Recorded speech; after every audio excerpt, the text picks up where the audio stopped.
देवळाबद्दल सांगायचं झालं तर या देवळात हा मोठा देऊळ व्हायच्या अगोदर हे लहान छोटी मूर्ती होती आणि लहान मंदिर होतं इथं. आणि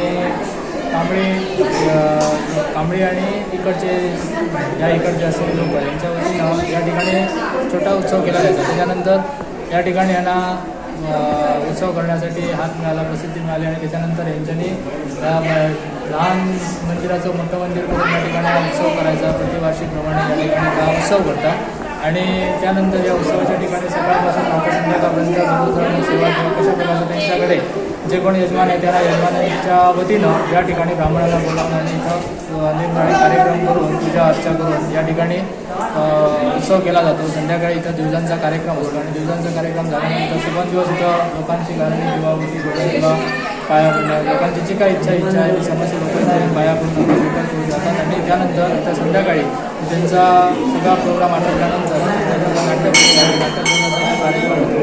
आणि दरवर्षीप्रमाणे इथं या माघ मासामध्ये इथं यांचा उत्सव असतो.